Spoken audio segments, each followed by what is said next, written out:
Spring savings are in the air and at Ross, where they have savings on all the brands you love. From the latest fashion to outdoor decor and even pet supplies, savings are in every aisle. Go to Ross and save 20 to 60% off other retailers' prices on your favorite spring finds. Some things work better together, like NARS's Soft Matte Complete Concealer and Radiant Creamy Concealer. Soft Matte Complete Concealer erases and blurs imperfections with full coverage. Then, Radiant Creamy Concealer evens and brightens with a luxurious texture and radiant finish. 2 concealers, 1 flawless look. Perfect for a no-foundation base. NARS, better together. Visit Ulta to shop now. This is Optimal Relationships Daily. Yes, you lose friends after loss, but something else happens too. By Shelby Forsythia of shelbyforsythia.com. In the fall of 2020, I led a workshop on life after loss. One attendee, Kathy, was grieving a recent breakup, but she was mourning, as so many grieving people do, more than one loss alongside of her romantic split. The biggest loss, she said, is the loss of my friend circle. When Maggie and I called off our engagement, everyone I spent time with, everyone I would have considered a support system, left with her. I have no one to lean on. Of course, I'm grieving the fact that she and I aren't together anymore, but the biggest loss I feel is the loss of my friends. Since I started doing grief work in 2016, I've led a number of workshops on the pain of broken friendships in the aftermath of loss. While friends are often touted as the more stable, more lasting family we choose, it's surprising how many friendships change or abruptly end when one friend in the relationship experiences a devastating loss.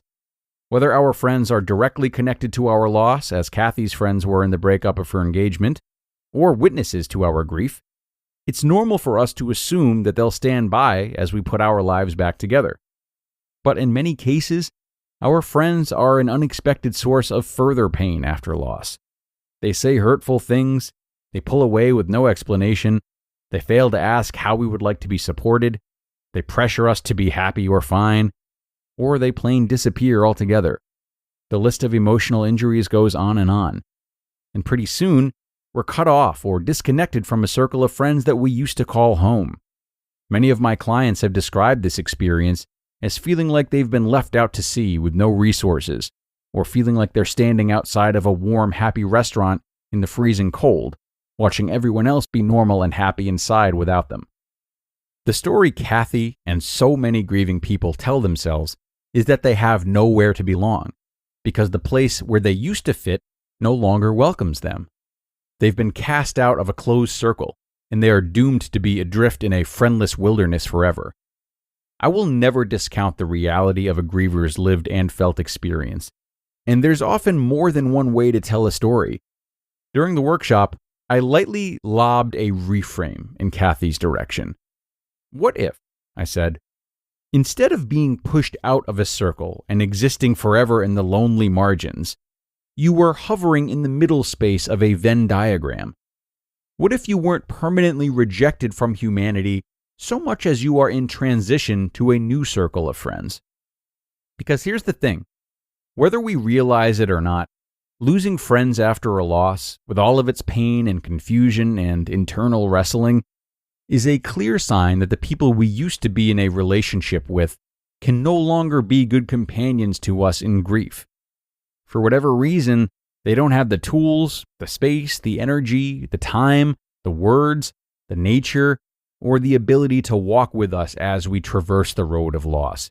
And that's worth carving out specific space and time to mourn. What their absence leaves us with, however, is an invitation to seek out and welcome friends who are able to be in compassionate, informed, respectful relationships with us and the grief that is now our permanent foundation. As we exit or are pushed out of a friend group that does not know how to do grief, we are simultaneously called to engage in new friendships, ones that honor the weight of our loss. It's a similar reframe to the one I offered in this piece on being told your grief is too much. Said a few different ways, what if losing friendships was not a signal that grief has made you unlovable or undesirable as a friend, but was a signal that you are about to enter a season of life where your friendships are deeper, richer, and more empathetic than ever before? What if you are not being abandoned in a friendless desert, but are simply in transition to a new oasis of friendship where you are fully welcomed and recognized for all of the ways grief has informed you? What if you didn't have to fight to retain old friendships that you've outgrown, and instead only had to receive the grief-affirming friendships waiting in the wings for you? If these reframings are tricky for you, consider this. How many times in your life have your friend groups changed? Reflect on all of the times, places, spaces, and ways in which your friendships have shifted and evolved across the course of your life. This could be when you graduated from high school and went to college, when you moved across the country, when you started a new job, when you got married or had kids, and so on. There are many seasons where you pass through a Venn diagram of friendship.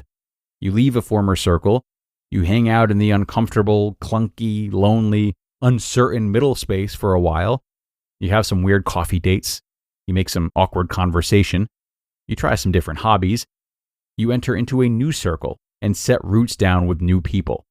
Rinse, repeat. Ultimately, what I want you to remember is this. You've done this before. This is not new for you. You have weathered being in a Venn diagram of friendship already. What's new, this go-round, is that the driver of this transition is a profound loss. Most likely it's not something you got to choose, it was something that was forced upon you. And it doesn't feel good either. So losing friends on top of an already painful loss seems to only add more awfulness to the pain pile of grief. It's okay to mourn the friendships you used to hold, along with the life you used to have and the person you used to be. You have permission to feel broken and busted up by friendship loss.